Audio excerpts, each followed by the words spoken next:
42 years ago, I buried my little brother. Last week, he called me at 2 in the morning. His voice was shaking like someone who hadn't spoken in decades. And when he said my name, Tom, it's me, Tommy, I swear the blood in my veins turned to ice. Because I saw his body. I identified him. I told our mother he was dead. I'm Thomas Miller. I'm 63 years old, and this is the story of how everything I believed for half my life turned out to be a lie.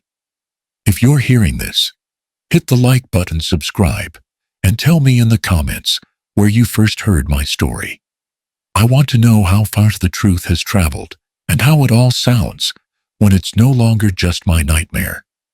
The house was dark enough to hear it think. Old pine settling in the walls, the refrigerator humming like a tired throat, Linda's soft snore from down the hall. Then the phone lit up my nightstand, the cold blue glare of a fish belly, and I saw the time was 3:30 a.m. I didn't reach for it right away. Men my age know that hour doesn't bring good news. It brings cops at the door and doctors clearing their throats. It brings the past back with a crowbar. It rang again. My hand moved on its own. Call ID, an unfamiliar number, Seattle area code. My thumb hovered over the green button. I told myself to let it go to voicemail, that whatever storm was on the other end could rage without me. But something in me, some old muscle memory of being the older brother, woke up and grabbed the phone. Hello, static. Then a voice raw and gravelly like someone who had been whispering to concrete for years. Tom. Is this Tom? I sat up so fast my back seized. Who is this? A breath. Heavy, uncertain. The kind of breath that knows cigarettes and winter. It's me, the voice said. It's Tommy. The name hit me like ice water in the lungs. I felt the bed tilt. I felt the house tilt. I was 63 and a retired construction engineer, and I had buried my little brother in 1981. I had signed papers. I had hugged our mother while she shook like a tree in the wind, and I told her he's gone. I had put him in the ground with my own hands and a shovel because I couldn't afford the gravediggers then. I had done all of that. So the only reasonable thing left to say was, that's not funny. I know, the voice coughed. I know it's not. I swung my legs to the floor. The hardwood was cold and honest. Tommy is dead, I said, and my voice came out flatter than I meant. My brother died on Washington Pass. I identified his body. So whoever you are, Tom. The voice softened, and it wasn't just the word. It was the way he said it. Half tease, half plea, the way I hadn't heard since we were boys fighting over the last biscuit. Do you remember the blue door I didn't answer? The image came without my permission. Our mother painting the front door of the rental house, a wild, foolish blue because she said color keeps bad spirits confused. The paint in her hair. The smudges on Tommy's cheeks when he helped. The way I rolled my eyes because I was 16 and practical and knew better than magic. And Sundays the voice went on softer still, as if we were both in church and the preacher might catch us. Blueberry pancakes. She burned the first one every time and gave it to me anyway. My mouth went dry. That was our private joke, the sacrificial pancake. When Linda makes pancakes now, and she does out of duty more than habit, I still burn the first one on purpose, and I eat it standing up by the stove. I've never told her why. Who are you? I said again, but it sounded like a wish. I don't know, he said after a long breath that rattled. I don't know most days. But tonight, I found something. A newspaper page with a photo grid. The bus crash. And I recognized the eyes on that boy. Said he was 19. Said his name was Thomas Miller. And underneath, the voice faltered. They called him Tommy. I stood. My knees didn't trust me, but I stood anyway and crossed the dark to the window, like the yard would have answers. The yard was frost and blackness, and the neighbor's porch light, a small moon. I could hear the ocean miles away, that coastal hush like patience. I pressed the phone harder to my ear, as if I could force it to lie. You could have pulled that off the internet, I said. You could have found an obituary. My wife's Facebook. People know things. Tom, he said, a hoarse edge now. On your left arm there's a scar. You got it fallen off your Schwinn on Birch Street, 'cause you wouldn't wait for me. 12 stitches. Mom cried in the ER and called you mule-headed. I didn't know I was touching the white seam above my wrist until my fingers were already there. It was winter when I fell. Ice on the curb like a trick. I had left Tommy behind because he was dawdling at the candy counter counting pennies, and I wanted to feel the speed on my own. He ran the whole way to the hospital, his breath making ghosts in the air. I remember being angry at him for being slow, and then crying because he showed up anyway. Who told you that? I asked, but the fight had leaked out of the words. Nobody, he said. The memories are broken, but they come like small lights sometimes. And tonight, they came with a phone. Linda shifted in the bedroom. She mumbled my name and turned to the warm part of the bed I had left. I stepped into the hallway, into the cooler part of the house, where the framed pictures travel in time: weddings, birthdays, my son's Little League glory, my daughters in prom dresses, and on the end in a small silver frame. No one notices unless they were looking. 2 boys on a porch, a bright blue door behind them, both laughing at something out of frame. Where are you? I asked. The words left me before I could organize them. If this is real, tell me where you are. Another cough, a hard one, and then Seattle. A shelter by the water. They call it Dockside on Alaskan Way. I don't know how long I've been here. He swallowed, and the sound made me flinch. I woke up in a clinic years ago with no ID and a head that wouldn't give me my name. They said my mind was protecting me. From what, I'm not sure.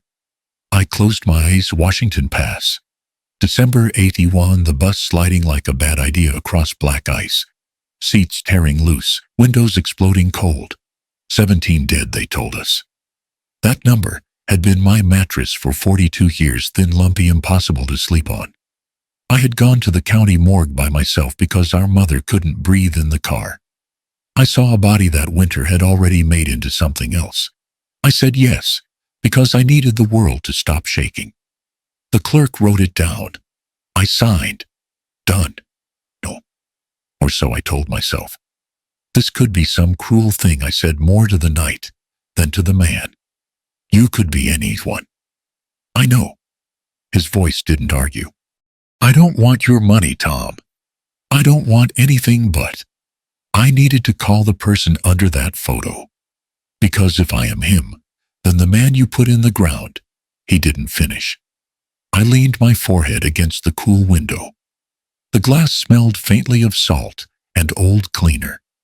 Out on 101, a single set of headlights skimmed the pines. Say something only he would say, I muttered, hating the desperation in me. On moving day, the man whispered, when Mom painted the blue door, you put your handprint in the wet paint at the bottom. Right, said you'd sign the house. Like a foreman, she laughed and left it there. Said she liked the idea of a house that knows who it belongs to. You tried to scrub it off 2 days later when Mr. Crane from church said it looked tacky. Mom slapped your wrist with the dish towel and told you to let yourself live where you lived. My throat closed. I hadn't remembered that in years, but the memory rose whole, even the way the towel left a faint wet mark that smelled like lemons and soap. I wanted to sit, but I was already standing. I wanted to breathe, but I was already holding my breath. You could still be lying, I said finally. I could, he agreed, and the dull grace in that nearly undid me. But I don't know how to lie about that towel. Something like anger flared up, because fear never comes alone. If this is a prank, I don't have the energy to prank, he said. A thin laugh that wasn't laughter. I don't have much of anything, Tom. But I found the page, and I saw your name next to survived by, and I thought if I called maybe the noise in my head would stop. My shoulders sagged. I looked back toward the bedroom. In the doorway, I could see the outline of Linda's foot out from under the quilt, familiar as sunrise. We've been married 39 years. She thinks grief is a room you eventually paint a different color and rent out. I never told her that sometimes I stand in it at night, with the lights off. "What number are you calling from?" I asked. He read it slow, as if he had to squint at it. I wrote it down on the notepad we keep for grocery lists and emergency numbers. We're too proud to admit we need. My hand shook enough to make the numbers look like a sick child's handwriting. "Can you stay put?" I said. "If I come, can you stay where you are?" A pause. I could hear room sounds from wherever he was, the cough of an old vent, a metal bed frame brushing a wall, someone muttering in their sleep. "I can try," he said. "They make you leave at 6 a.m. But I can wait outside." I checked the time again. 2:16 a.m. The math mapped itself without my permission. From our town on the coast to downtown Seattle is north and east a handful of highways and a lot of memories. I could make it before noon if I didn't stop. I had driven farther for less in my life. Bad jobs, good arguments. "I'll come," I heard myself say. "If you're not him, I'll know." "If you are," I couldn't finish that sentence either. "Tom," he said, and the way he breathed my name made my chest ache.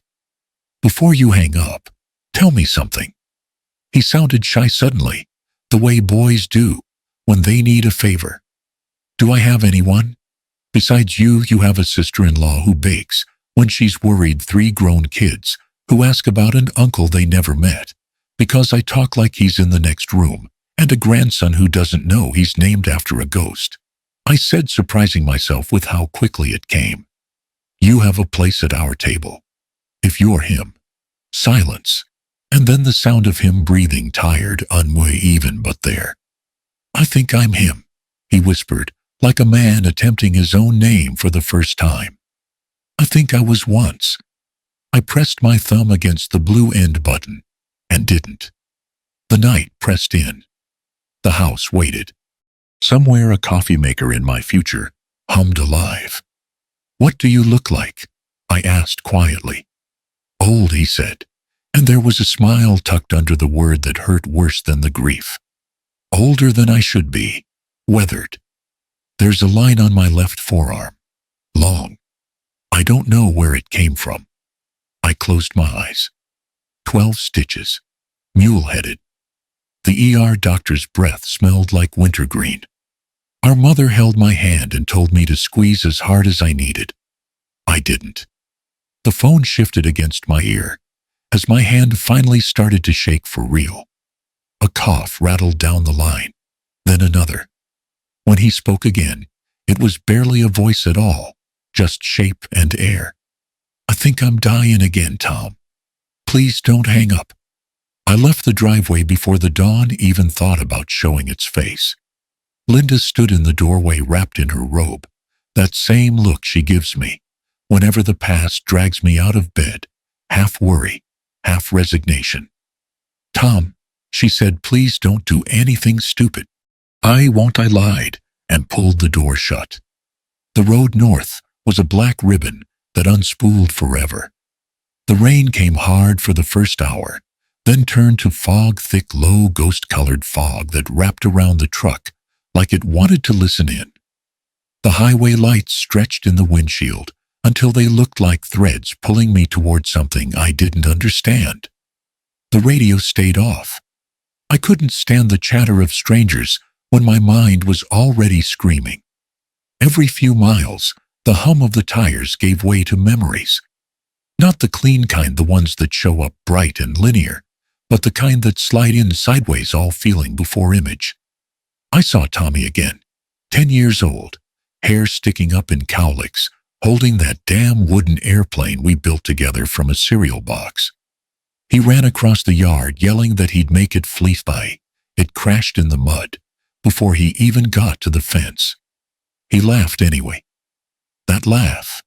I used to think I'd forgotten it, but there it was, now like a song the world had been humming behind my back for 42 years.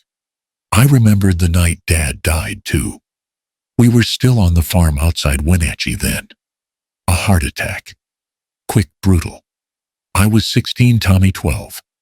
Mom cried in the kitchen sink so we wouldn't see. But we saw. Tommy sat beside her, small hand on her back. I remember thinking, he's the brave one, not me, and maybe that's why when it came time for college, I ran. I left them both with the rent due and the tractor broken and promised I'd send money I never managed to send. I came back for the funeral 2 years later.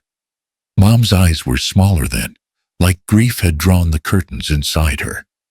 Tommy was 19, already working part-time at the gas station, saving for school.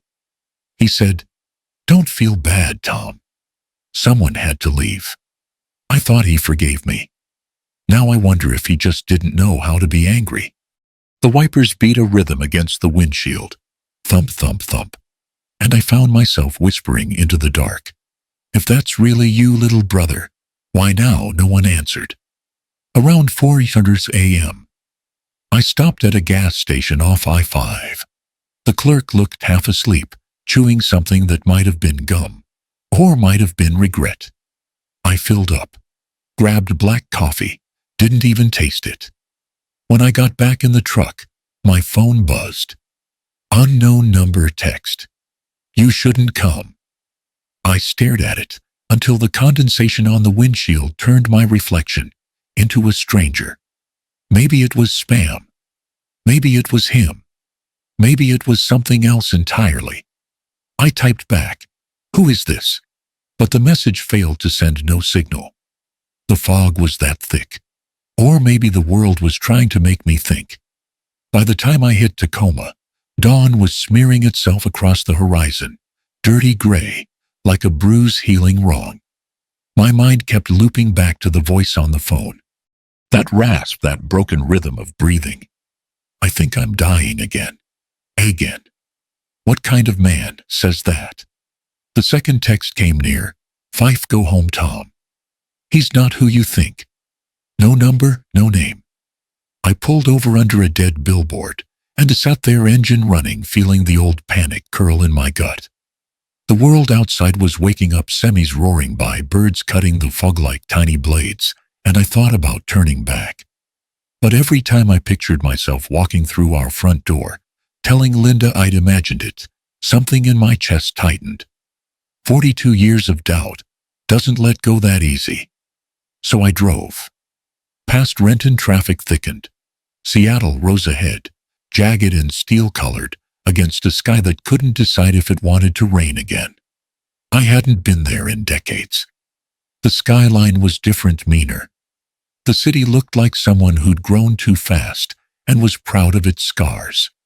I parked near the waterfront, under a rusted sign that said Dockside Shelter, serving those in need since 1972.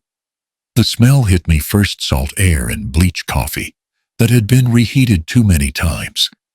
The kind of smell you can't wash off a building, no matter how many prayers you mop it with. Inside, a woman behind a desk looked up, mid-40s, tired eyes but kind. "Can I help you, sir? I'm looking for someone," I said. "He called me early this morning. Said his name was Tommy. Maybe he checked in under another name. He mentioned this place." She flipped through a clipboard. "We've got a Thomas Jr. Came in last night. Doesn't talk much. Sick, maybe. He's in the medical dorm."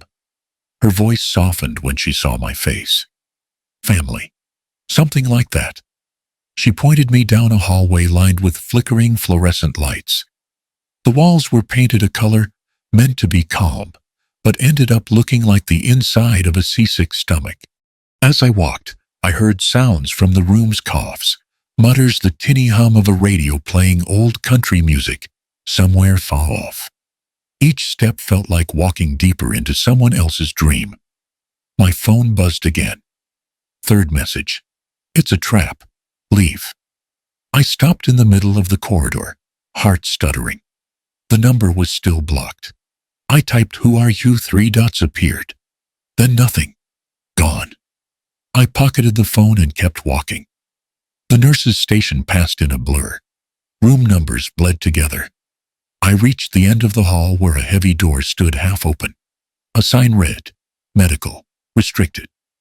The smell of antiseptic was sharper here, metallic like fear cleaned daily. Inside were 6 beds, maybe 7. 2 occupied. A man on the far left snored softly under a blanket. The other sat upright, near the window, facing the water, hands clasped in his lap. His hair was silver gray, long enough to brush the collar of his flannel shirt. Shoulders narrow, posture tired. I couldn't see his face yet, only the curve of his jaw, the faint tremor in his hands. I stepped closer. The floor groaned under me, and he turned. The world didn't shatter. It just went cold, like everything had been waiting for this moment to exhale. He looked up, and I saw my brother's eyes staring back at me. Through amber flecks around the iris. A mix of mischief and sorrow. The eyes I'd seen in every mirror since I was 21. My throat closed. For a second, all I could hear was the low hum of the heater and my own heartbeat, beating out the years between us. I wanted to say Tommy, but the word wouldn't come. I wanted to ask how, but that seemed smaller than what I was seeing. He blinked once slow, as if recognition was a flame he had to coax alive. "Tom," he said, voice quiet, rough from disuse. "You came." The lights flickered once, and the phone in my pocket vibrated again. Another anonymous message, the last one of the morning. "You've made a mistake. He's not your brother." I stared at the screen, then back at the man by the window. And for the first time in 4 decades, I didn't know which ghost I was. More afraid of the one I buried or the one sitting right in front of me. He stood as I came closer, slow, like a man learning gravity again. The light from the window caught his face, and for a moment, I thought my heart had stopped for good. The years had carved him into something almost unrecognizable. Skin I saw, leathered by wind, beard gone to white, the kind of thinness that only hard living can shape, but the bones beneath were the same. The tilt of his jaw, the set of his mouth, and the eyes. Jesus Christ, those eyes. "Tommy." I managed barely more than breath. He blinked, uncertain. "They told me that's my name," he said. His voice was the same rough whisper from the phone, but softer now, more fragile. "It sounds right when I hear you say it." I just stared, too scared to move, too afraid it would break the spell. Then I saw the scar on his left forearm, a pale seam like someone had stitched up a piece of childhood. My knees went weak. I reached for the chair beside him and sat before the floor decided for me. He noticed me looking. "It's old," he said, touching it lightly. "Never knew how I got it. Some of the nurses said maybe an accident long ago." I swallowed hard. "You fell off your bike," I said. "Summer of '68, 12 stitches. Mom cried more than you did." That pulled a ghost of a smile out of him. "Sounds like something she'd do," he murmured. For a long minute, we just breathed the same air. The heater hummed. The world outside the window was all gray water and seagulls screaming at nothing. Finally, I said, "What do you remember Tommy about?" "Anything." He rubbed his hands together, eyes distant. "Bits and pieces. Cold, always cold. Snow. The sound of people shouting, then silence. After that, darkness. Then light, but it wasn't sunlight, it was white, like hospital lights. And the blue door." That stopped me. "What blue door?" He frowned, as if the effort to recall physically hurt. "A house. Small. Wooden porch. Blue door, bright as a robin's egg. I keep seeing it in my dreams, but when I walk toward it, the door won't open." I couldn't breathe. Our childhood home, the rental on Birch Street, had that same blue door Mom painted herself. I almost told him, But the part of me that had lived through too many false hopes told me to wait. A soft knock at the doorway broke the moment. A woman stepped in, a nun, in a faded gray sweater and simple wooden cross. Short, sturdy, mid-60s maybe, with kind eyes and the no-nonsense look of someone who's cleaned up every kind of mess humanity can make. "Ah, you found him," she said to me. Her voice was calm, practical warmth. "He told me someone might come. I'm his brother." I said the word, catching halfway out. She nodded slowly, as if she'd already known. "I'm Sister Agnes. I run the outreach program here. Tommy's been with us on and off for nearly a decade. He's had some hard winters, but he's gentle. Helps in the kitchen when he can." She turned to him with a small smile. "See, I told you the past has a way of finding those who stop running." He didn't meet her eyes. "I didn't stop," he whispered. "I just got tired." Sister Agnes laid a hand on his shoulder. "You rest now. Let your brother sit with you."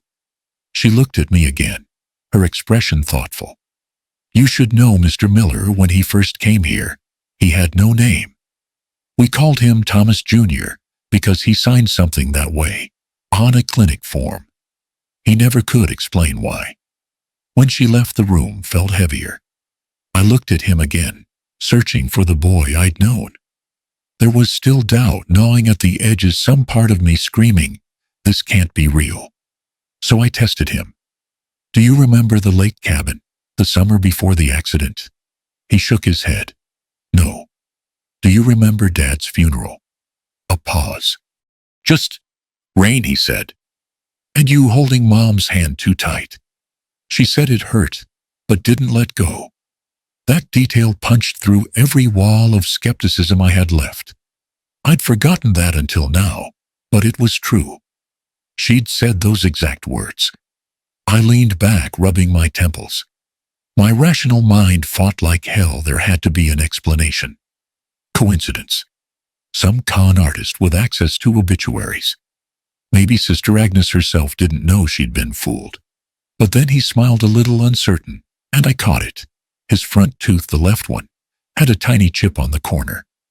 Tommy broke it on a sled run in '72, the day after Christmas. I remembered the blood on the snow, how he'd grinned through it like it didn't matter. I never told anyone else that detail, not even Linda. And now it was right there in front of me.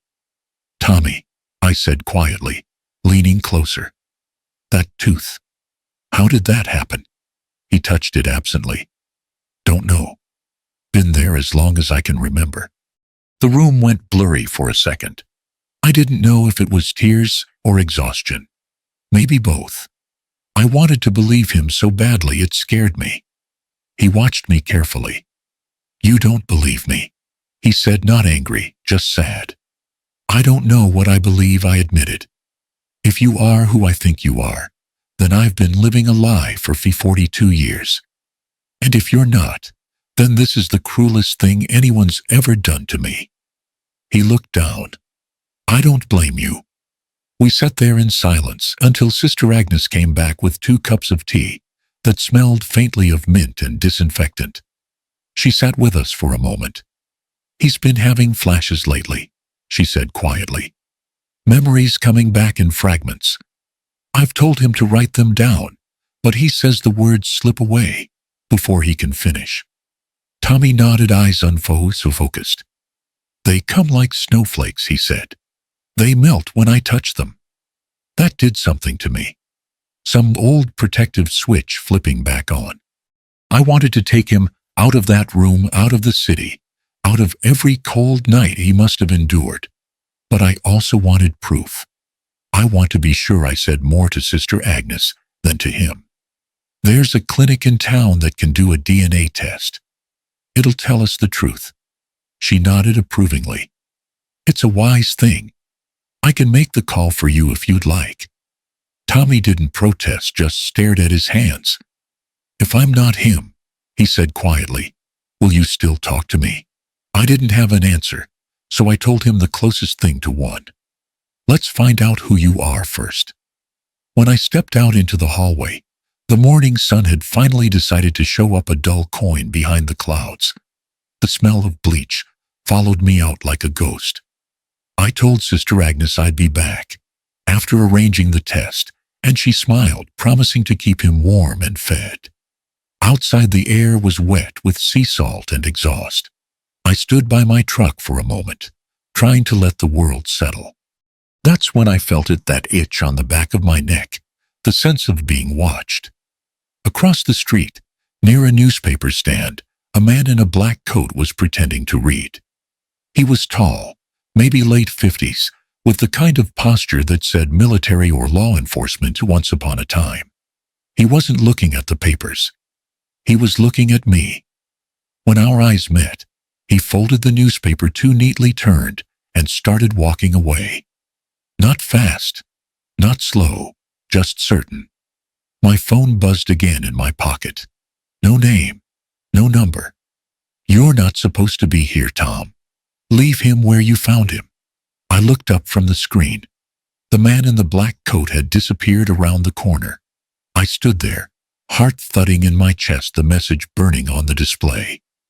Behind me, in that shelter, sat a man with my brother's eyes and maybe my brother's soul. But in that moment, I realized something else. Someone out there didn't want me to find out which was true. I signed Tommy out of Dockside under my name because the staff said family could do that. The woman at the front desk smiled when she handed me the clipboard, but her eyes were wary, like she'd seen too many reunions that turned out to be mistakes. He shuffled beside me through the drizzle, wearing an oversized coat Sister Agnes had dug out of the donation bin. The sleeves swallowed his hands. He looked smaller out here, like the city was chewing on him. I kept wanting to put a hand on his shoulder, but I didn't. I drove him to a motel by the lake, an old place where the sign buzzed and the air smelled like mildew and coffee grounds. It wasn't much, but it was warm and had hot water, and the clerk didn't ask questions after seeing the state he was in. When we got to the room, I pointed him toward the bathroom. "There's soap towels, everything you need," I said. He hesitated in the doorway. "I don't want to mess anything up." "You won't." I sat on the edge of the bed, listening to the pipes rattle to life. For the first time since that phone call, the stillness gave my brain room to start calculating again. Dates, details, the impossible math of what I was seeing. He'd look around 60-61. Tommy would be 62 now. The numbers fit too well. When he came out 45 minutes later, steam followed him like a ghost. His hair was clean and slicked back, streaked silver, and his beard was gone. He wore the flannel shirt I'd bought from the convenience store across the street. And then the room seemed to shrink, because there he was. Under all that dirt and the lost years, I could see my brother. The jawline, the scar on his chin from falling off the dock when we were kids, the chipped front tooth catching the light. I felt the air punch out of my lungs. "Tommy," I whispered. He looked up, uncertain, then almost embarrassed by the intensity on my face. "Do I really look like him?" "You are him," I said before I could stop myself. He smiled faintly. "Then maybe I'm not crazy after all." We sat at the little table by the window, eating takeout sandwiches. The sound of the rain against the glass filled the gaps when neither of us knew what to say. He kept glancing at the TV, watching the local news like he was trying to remember the world. When I finally suggested the DNA test, he nodded without hesitation. "If it helps you sleep, sure. It might help me too." The private lab was in an office park south of downtown, all polished floors and smiling receptionists. They took our samples, simple cheek swabs, papers to sign, money to hand over. The technician said results would be ready in 48 hours. When we stepped back into the wet daylight, Tommy looked up at the clouds. 48 hours, he said, like it was both a sentence and a prayer. That evening, while he rested at the motel, I went out to get him clothes and a decent meal. When I tried to pay for dinner, My card was declined. I checked my banking app. 2 withdrawals I hadn't made, both large, both processed in Vancouver that morning. I froze. I called the bank.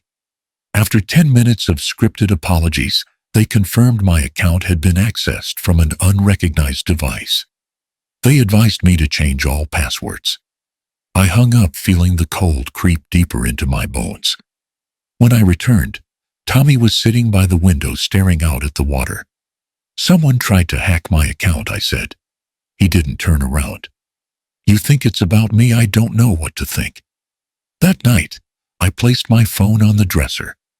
Around midnight, it buzzed once. The screen said, "Recording in progress." I didn't touch it, just stared, then quietly pulled the battery out. The next morning, the motel clerk handed me a note. "Lady dropped this off for you," he said. Said she used to work with the police. The note was written in precise slanted handwriting. "Mr. Miller, I heard about your visit to Dockside. I was the investigator on the 1981 Washington Pass crash. I think you should hear what was never put in the reports.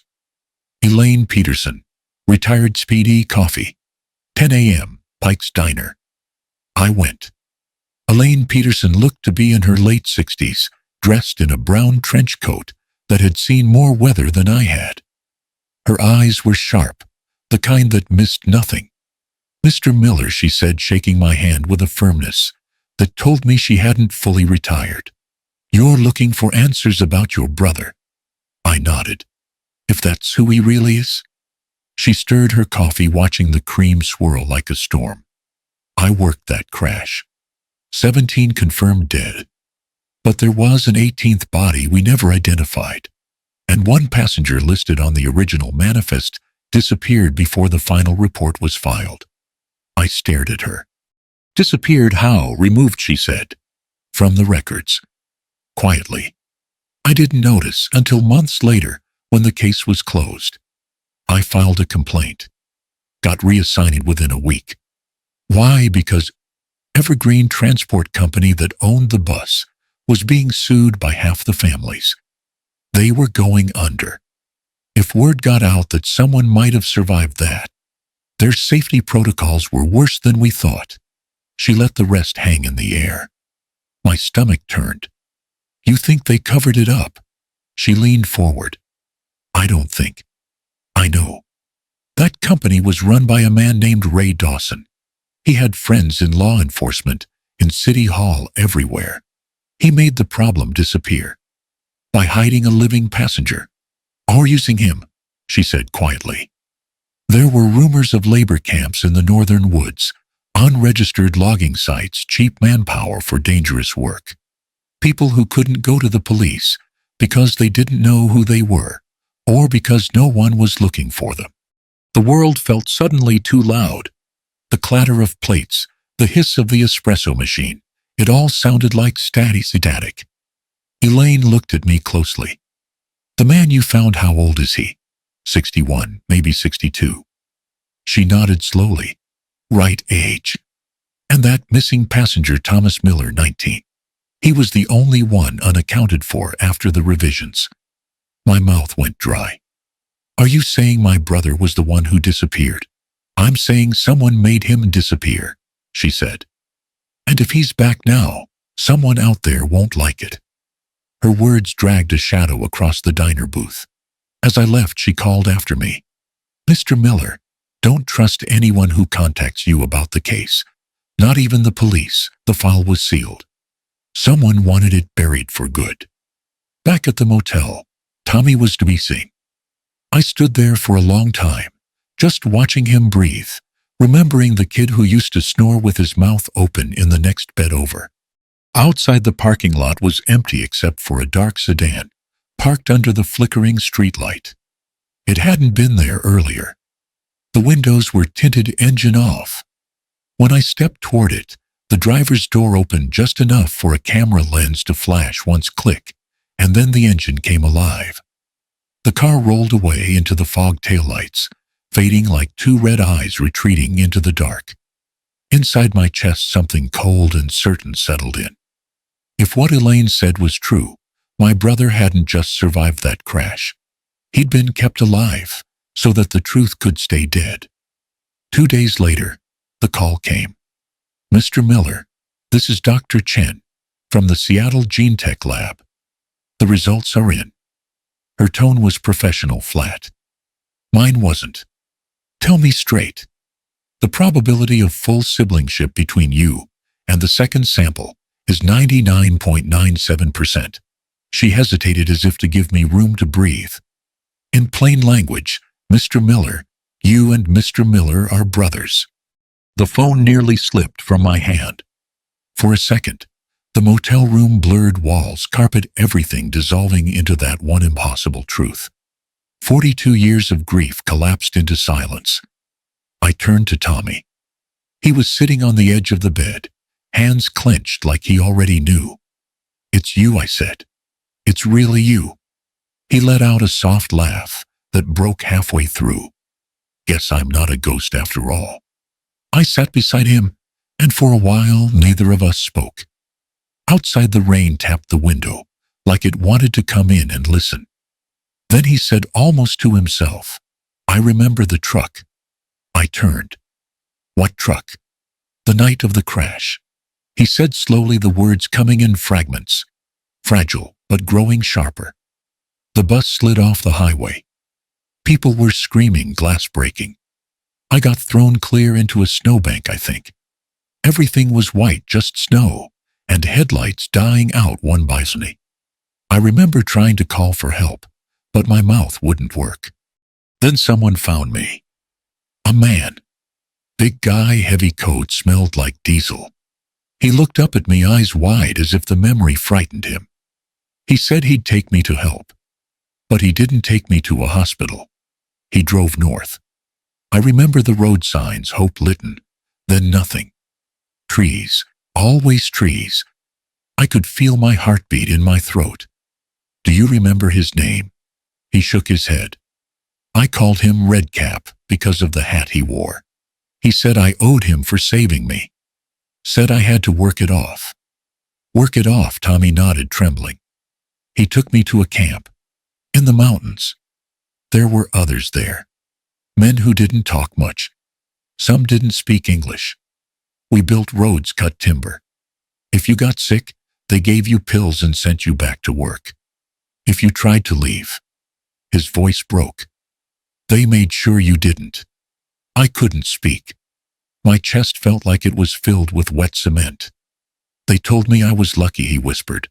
Said the world thought I was dead anyway. Elaine arrived later that afternoon, trench coat, soaked from the rain.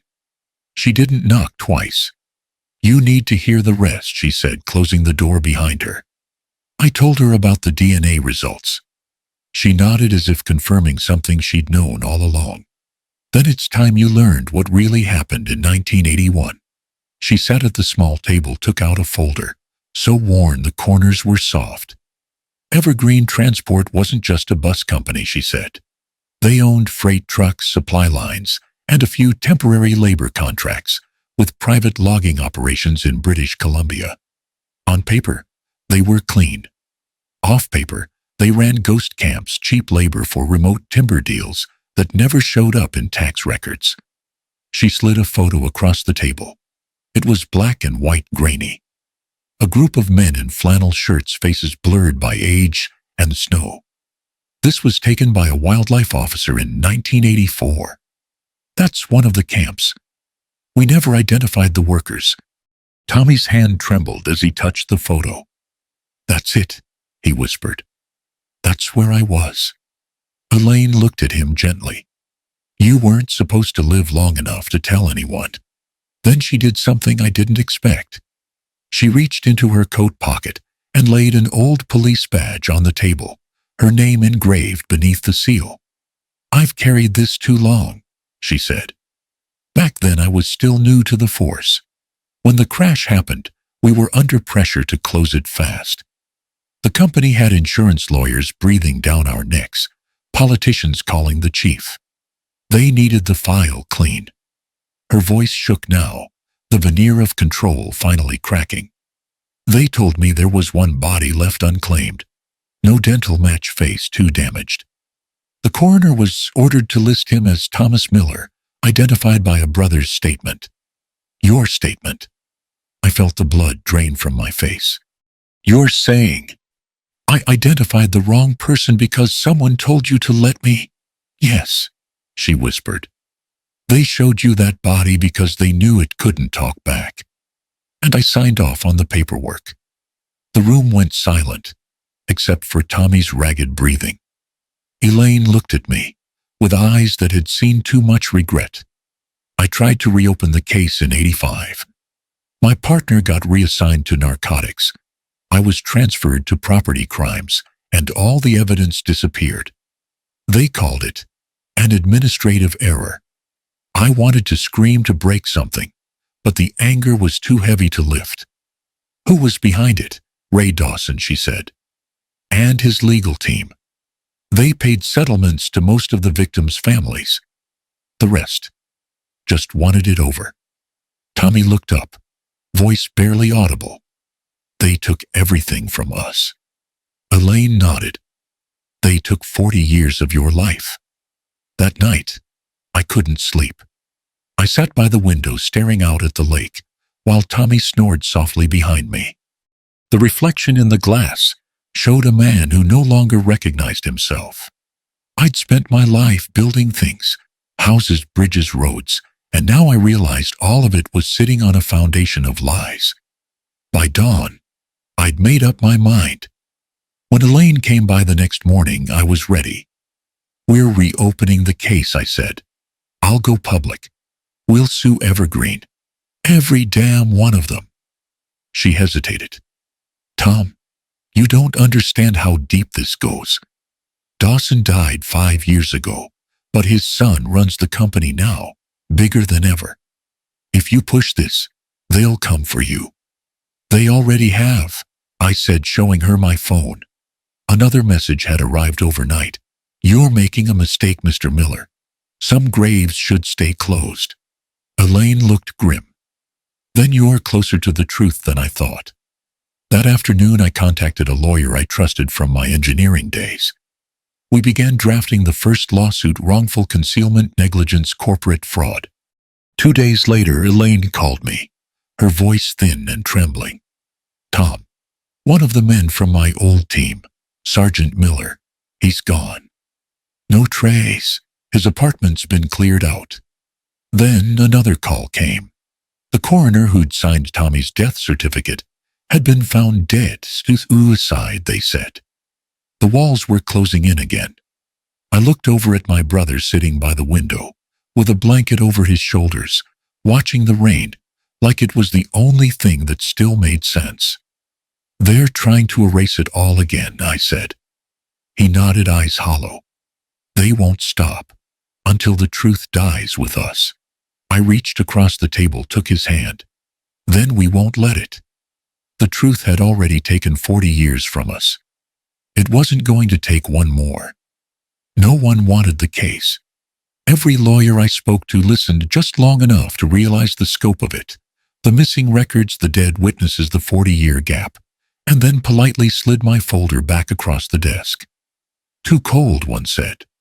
Too dangerous, said another. The last one, a young woman barely 30, met my eyes and said, Mr. Miller, you're talking about taking on a corporation that's been rewriting history longer than I've been alive.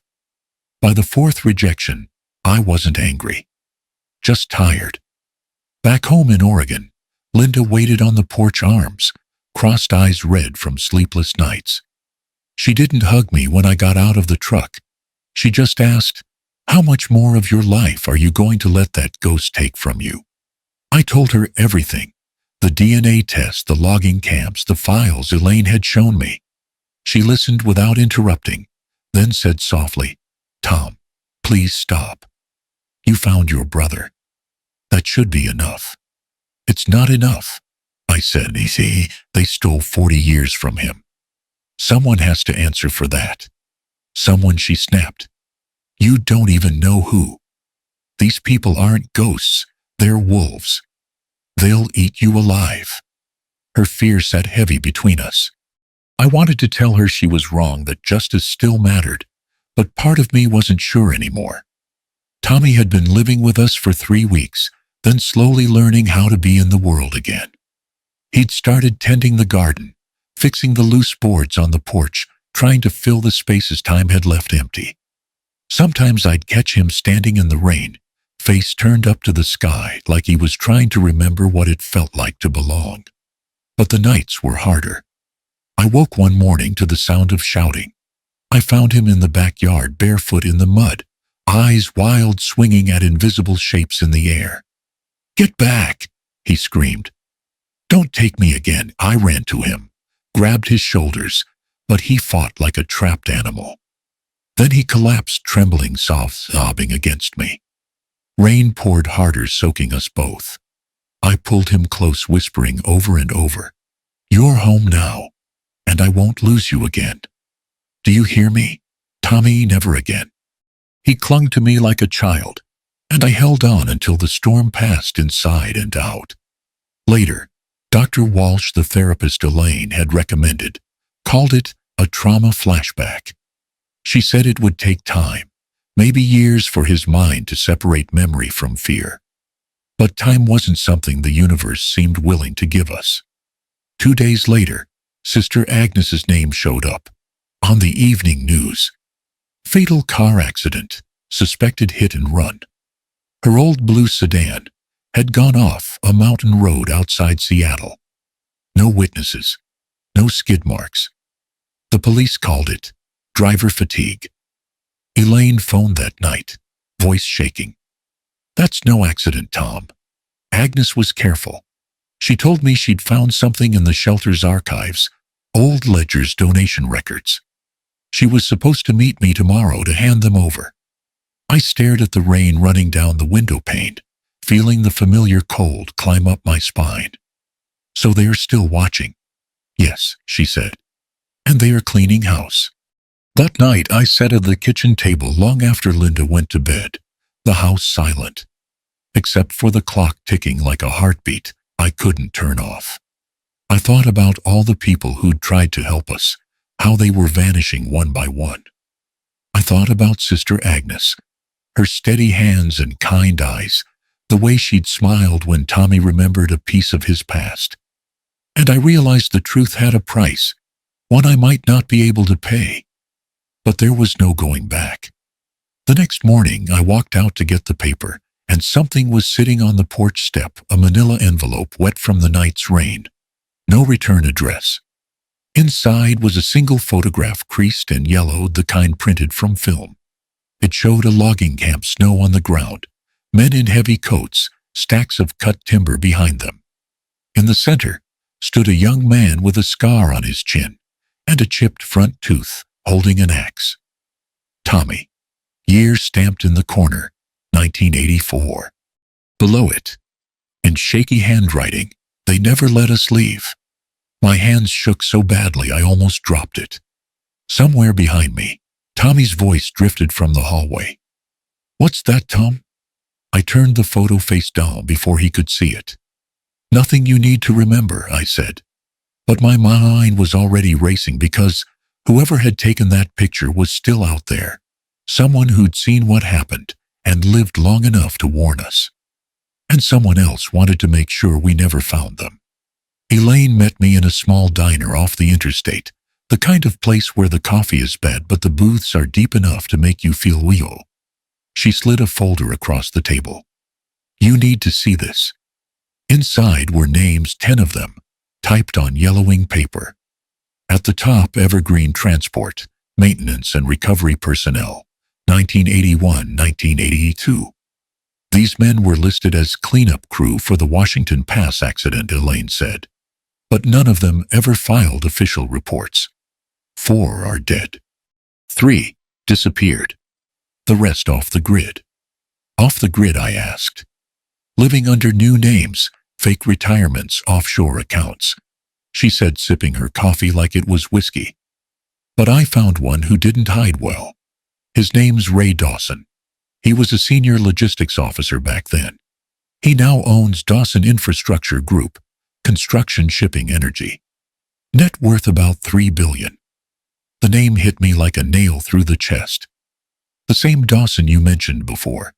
The same Elaine said. He took over Evergreen's assets after the lawsuits were buried. He's the reason your brother spent 40 years in hell. I stared at the list again.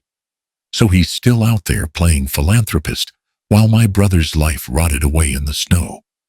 Elaine nodded grimly. He's hosting a charity gala tomorrow night. All the right people will be there. Mayor, media, corporate donors. I can get you in. I hesitated. You want me to confront him? I want him to see your face, she said. And maybe for the first time, he'll realize what he built can still bleed.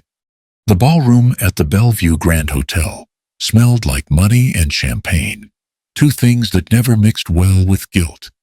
I felt out of place in my old suit, the same one I'd worn to Mom's funeral. The chandelier above glittered like a cage of frozen fire.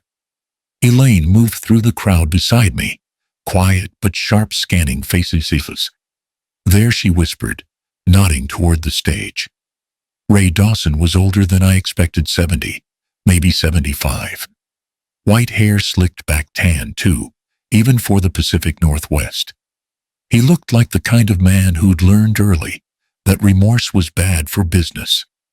When our eyes met, something flickered in his recognition, maybe surprise. He came down from the dais, hand outstretched, smile smooth as glass. Mr. Miller, he said, voice like silk dragged over steel. I was told you might come. I didn't take his hand. Then you already know why I'm here. His smile didn't move. The past has sharp edges, son. Best not to cut yourself on it. I buried my brother because of you, I said quietly. I spent 40 years believing he was dead, while he was out there working your camps, breaking his body for your profit. He leaned closer, the charm evaporating. Be careful what you accuse people of. That kind of talk can ruin lives. His life was already ruined. Ray's eyes hardened. Sometimes the past should stay buried, Mr. Miller. It's kinder that way for everyone. I could feel the heat rising behind my ribs. You covered up the crash. You used those men like they were tools. And when one survived, you erased him. Ray sighed, almost pitying. You think you've uncovered some grand conspiracy. But all you've got are ghosts and newspaper clippings. No one cares, Mr. Miller. The world has moved on. I haven't, I said. And I won't. He straightened his jacket, that faint smirk returning. Then I suppose you'll have to live with disappointment. He turned and walked away, his entourage closing around him, like bodyguards made of money. Elaine caught up to me a moment later. You did good, she said. He's rattled. I wasn't sure. All I could feel was the weight of every year Tommy had lost pressing down on me. When I got home that night, the house was dark except for the kitchen light. Linda sat at the table, a glass of wine untouched beside her. You met him, didn't you? She said, not looking up. I froze. How do you know about that? She turned, then her eyes tired, voice trembling. Because he called me. For a second, I thought I'd misheard. Ray Dawson. She nodded. He said you were chasing something dangerous, that people were watching, that if you kept going, they'd come after you and me. I stared at her, feeling something inside me break loose. And you believed him. I protected you, she snapped. I told him I'd convince you to stop, that I'd keep you from ruining what's left of our life. Tom, we can't fight men like him. He's too powerful. You talked to the man who stole my brother's life and called it protection. Tears filled her eyes. I was trying to save yours. The silence between us was so sharp, it could have cut bone. I looked at her, the woman I'd shared 40 years with, and for the first time, she felt like a stranger standing in my kitchen. Linda, I said softly, what did you promise him? She didn't answer. Just looked down at her hands. That was all I needed to know. I walked out into the cold night air, the sound of my own heartbeat loud in my ears. Somewhere far off, thunder rolled over the lake. I realized then that the war I was fighting wasn't just against a corporation. It was against time, against silence, and now against my own home. I didn't sleep that night. Linda stayed in the kitchen staring at nothing while the clock ticked between us like a metronome for guilt. I sat in the dark living room, the house too quiet, the air thick with words that hadn't yet found a way out. When dawn came bleeding through the windows, she spoke first. Her voice was hoarse, small. "Tom," she said, "there's something I need to tell you before you find out from someone else." I turned toward her. She looked older than I'd ever seen, her hair uncombed, face, pale eyes swollen from crying she hadn't done yet. "I didn't just talk to Ray Dawson," she said. "I knew him, long before you and I married." The room tilted. "What are you saying?" "I was 23, she whispered, working as a legal secretary for Evergreen Transport. I typed contracts, handled correspondence, filed police documents. I didn't know everything that was going on, but I saw enough. The crash, the settlement forms, the death certificates. I helped organize them." Her voice cracked. "And one of those files had your name on it. Thomas Miller." It didn't make sense, but my supervisor said it was a clerical copy for insurance purposes. He made me sign off as a witness, so it would be official. My mouth went dry. "You signed my brother's death certificate?" She nodded, tears finally spilling. "I didn't know what it meant until later. Until you came into my life. You talked about your brother, the crash, how you never stopped wondering. And God forgive me, I realized I'd helped bury him twice. Once on paper, and once in your heart." I stared at her, every piece of me shaking. 40 years, Linda. 40 years, and you never told me I couldn't," she said, grabbing the edge of the table as if it would steady her. "I thought, if you knew, you'd hate me. You'd leave. You'd look at me and see the woman who stole your brother. You were the woman I trusted most." I said, my voice barely more than a breath. "The one person I believed couldn't hurt me." She covered her face. "I've been living with that sin every day. I thought it was buried, like the company, like the lies. But when you started digging again, I knew it would come back. Ray called me because he knew I'd want to keep you safe. I swear I wasn't trying to help him. I was trying to protect us. Protect us from what I demanded. The truth." She didn't answer. The silence between us was heavier than any scream could have been. From the hallway, the floor creaked. We both turned. Tommy stood there, half in shadow, wearing the same flannel shirt I'd given him weeks ago. His face was pale, his eyes hollow. "How long have you known?" he asked quietly. Linda's hand went to her chest. "Tommy, how long?" he repeated. She swallowed hard. "Since before I met your brother." Something inside him snapped. His shoulders stiffened, his breathing quickened. "All those years, I thought I was forgotten by accident. Turns out, it was convenience." I stepped forward. "Tommy, listen." He backed away.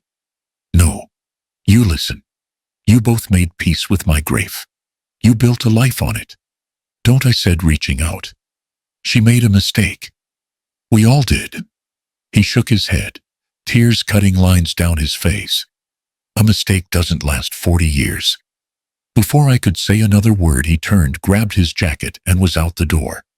The sound of it slamming echoed through the house like a gunshot. I went after him barefoot, but by the time I reached the street, he was gone into the rain. The tail lights of a passing truck lit the puddles, then vanished. Linda was crying when I came back inside. "He'll never forgive me," she said. I wanted to tell her forgiveness was possible. That time could heal what truth had broken, but I couldn't even convince myself. Morning came, gray and silent. I sat by the window with a cup of cold coffee, watching the road, hoping to see Tommy's shape walking back up the driveway. The phone rang just after 7. "This is Officer Bryant with the Seattle Harbor Police. Are you Thomas Miller?" "Yes," I said, heart lurching. We've detained a man matching your brother's description. He was involved in a disturbance near the old docks. Some kind of altercation. He gave your name before things got chaotic. You might want to come down." "All right." There was a pause. "He's calm now.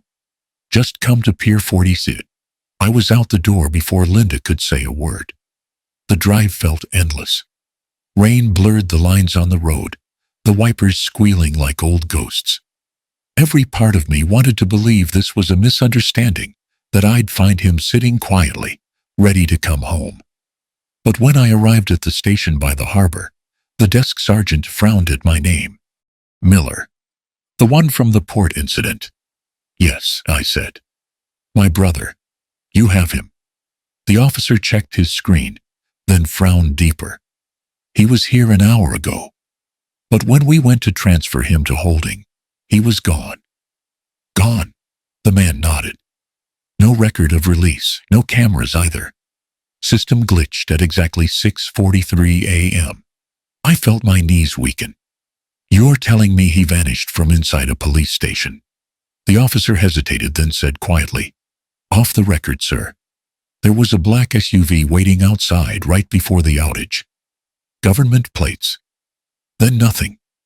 I gripped the edge of the counter until my knuckles turned white. Somewhere out there, my brother had disappeared again. And this time I wasn't sure if I'd ever get him back. Elaine called me 3 days after Tommy disappeared. Her voice was low, rough, as if she hadn't slept since.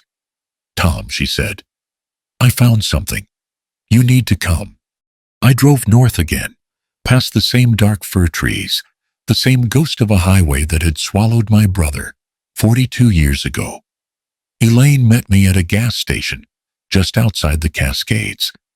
She looked smaller than I remembered, her trench coat soaked through, her eyes bloodshot. "He's alive," she said before I could ask. "Tommy." My heart lurched. "Where?" "He went back," she said. "To the mountains. The old logging site near Washington Pass. He must have remembered something that brought him there." "How do you know he—" She handed me a crumpled receipt from a roadside diner, scrawled across the back in shaky handwriting, "Red Cap. The camp. Need to end it." I felt the world tilt beneath me. "Then that's where I'm going." Elaine grabbed my arm. "Tom, listen to me. I got a tip that Dawson's men are already there. They've been burning records, cleaning up. You show up now, they'll finish what they started 40 years ago." I looked her dead in the eye. "Then I'm already too late." By the time we reached the site, night had fallen. Snow dusted the treetops soft as ash. The road ended in a wall of pines. Beyond it, the forest opened to a clearing, charred earth, blackened stumps, the skeletal remains of a compound long abandoned. Only it wasn't silent. The air smelled of diesel and smoke. Someone had been here recently. We found the first structure at the edge of the clearing, a half-collapsed barrack, its roof caved in, but walls still standing. I pushed open the warped door, my flashlight beam catching on something half-buried under the floorboards. Metal cabinets, burned files, some still smoldering. Elaine knelt, coughing through the haze. "God," she whispered, "they're destroying everything." I reached for a half-scorched folder, the label still visible. "Evergreen Transport, Project Northfall 1982. Inside were photos, dozens of them. Men in chainsaw gear, their faces hollow, eyes glazed. Logbooks listing work quotas, wages $0. 00. Compensation, food, and shelter. Every page was a crime scene. Elaine's hands trembled as she flipped through the pages. "This is it, Tom. Proof they used survivors as forced labor. If we get this out," a sound cut her off. A faint creak outside, followed by the crunch of boots on frozen soil. I turned off the flashlight. Through the cracks in the wall, I saw headlights slice through the snow.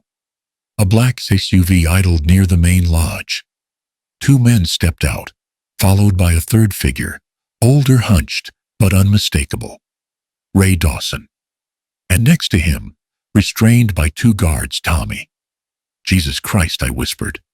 Elaine's hand tightened on my sleeve. We can't go out there. But I was already moving. The lodge still stood at the heart of the camp, its windows glowing faintly from a fire inside. I slipped around the side, keeping low, every nerve screaming. Inside, the scene looked like something out of a fever dream. Tommy standing in front of the hearth, face bruised, eyes burning with fury. Dawson sat in an armchair opposite him, a glass of brandy trembling in his liver-spotted hand. The guards lingered by the door, uncertain which man to fear more. You were never supposed to live, Dawson said, voice brittle but sharp. You were a mistake we couldn't afford. Tommy spat on the floor. You think I don't remember the camp? The men who died hauling your timber while you cashed your checks. Dawson sighed, almost bored. History is written by survivors, Mr. Miller. You were supposed to stay buried with the rest. Tommy stepped forward. Then maybe it's time history rewrote itself. The next moments blurred. A shout. A shove. One guard lunged Tommy, swung the iron poker from the hearth, and everything went white. Sparks leapt onto the curtains. Fire caught, roared, spread fast, wood oil, years of dry rot, feeding the flames. I burst through the side door. Tommy! He turned, coughing, eyes wild. Dawson was slumped in his chair, unmoving, smoke curling around his still shape. One of the guards lay unconscious, the other was gone. Tom, the fire! Elaine shouted from behind me. I didn't hear the rest. The room exploded in light and heat. I grabbed Tommy by the arm and dragged him toward the open door, flames licking at our heels. The floor groaned, then gave way. I went down hard, hitting the boards. Tommy slipped from my grasp, falling halfway through a burning beam. I pulled him free, the smell of smoke and scorched fabric filling my lungs. Outside, snow was falling again, thick, heavy, turning to steam as it hit the fire. I half carried him into the open, collapsing onto the icy ground. The lodge behind us roared like a dying beast, flames clawing at the sky. Tommy's face was gray blood, seeping from a cut on his temple. His eyes fluttered open for a moment. Did we get him? Yeah, I said, though I wasn't sure what that meant anymore. It's over. He smiled weakly, then went still. I shook him. Tommy, stay with me. No response. Just the hiss of the fire and the slow drift of snowflakes landing on his burned sleeve. Elaine knelt beside me, coughing, tears streaking through soot. We have to go, Tom. If the fire spreads, I looked at the burning wreckage. Somewhere inside that inferno were the files, the photos, the truth we'd been chasing. If we called the police, they'd come, and with them every headline, every secret, every shadow that could swallow my brother again. If we didn't, the truth would die with the fire. But Tommy would live free, anonymous, untouched. Elaine grabbed my arm. Tom, what are you going to do? I stared down at my brother's face, pale against the snow. And for the first time in 40 years, I had to choose what mattered more, justice or family. It's been a year since the fire. The mountains have long since hollowed the black scars of that night, and the world has moved on as it always does. Evergreen Transport no longer exists. The government froze its assets, opened investigations, and what little truth survived, the flames found its way into the right hands. Elaine gave her testimony in front of a federal board. Half the men in that room were white-haired ghosts from the same era that buried my brother. Ray Dawson's death was ruled accidental. No one ever mentioned the others who vanished in the smoke. Some say they fled before the law caught up. Others say they were already dead long before the flames touched them. As for Tommy, well, officially, he never came back from the dead. No fingerprints, no records, no charges these days. Just a name that the system forgot to file away. He lives with us now here in Oregon. The doctors said he shouldn't have survived the burns, the smoke, or the head trauma. But Tommy always had that stubborn heartbeat, the kind that refuses to quit even when the world gives up on you. He moves slow these days, spends most mornings in the garden behind the house, kneeling in the dirt, planting things that bloom quietly. Roses mostly. Says he likes flowers that fight their way through thorns. Linda tends to him more than she talks to me. I can't blame her. What we went through left marks on all of us. Hers just happened to be the kind that live behind the eyes. Sometimes I catch them laughing together on the porch. She'll hand him lemonade, and he'll tell her stories from the years he's started to piece back together, some real, some maybe imagined. It doesn't matter anymore. What matters is that he's telling them. And at night, when the crickets start their long hymn and the sun slips behind the pines, he and I sit out back, under the same sky we grew up with. He stares out across the yard toward the fields where the fireflies hover low and says, "I still dream about the snow, Tom. But now, when I wake up, I'm warm." I nod. That's how you know you made it home. We sit in silence for a while, the kind of silence that doesn't need to be filled. Then I tell him softly, "You know, we both died once, Tommy. You in that crash, me in the years that followed. But somehow we came back, not to change the past, but to live what's left with honor."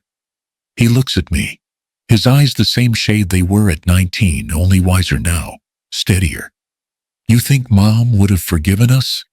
I smile, but it hurts in that sweet, necessary way. I think she already has. A few days ago, a small package arrived in the mail. No return address, just my name written in Elaine's neat handwriting. Inside was a single envelope yellowed at the edges. No letter, no explanation, just a photograph. It was Mom, sitting on the old porch steps of the blue door house, sunlight caught in her hair, that same half smile she used to wear when she thought no one was watching. On the back, written in her handwriting I hadn't seen in 40 years, were 5 words: "You found him." That's enough. I don't know where Elaine found it, maybe from some old family archive. Maybe she just knew I needed to see it. I showed it to Tommy that evening. He stared at it for a long time, then placed it gently on the porch railing beside the lemonade glass. Neither of us said anything. We didn't need to. The air was warm, the sky painted in gold and violet, and for once in our lives everything was quiet. The sun dipped lower, setting the horizon on fire, only this time it was beautiful, not something to run from. Tommy leaned back in his chair and whispered, "We made it, didn't we?" I nodded, eyes on that fading light. "Yeah, little brother, we made it." And for the first time in 4 decades, I believed it. The world went still, wrapped in the soft hum of the evening, and I let the peace settle over us, like a prayer whispered too late, but whispered all the same.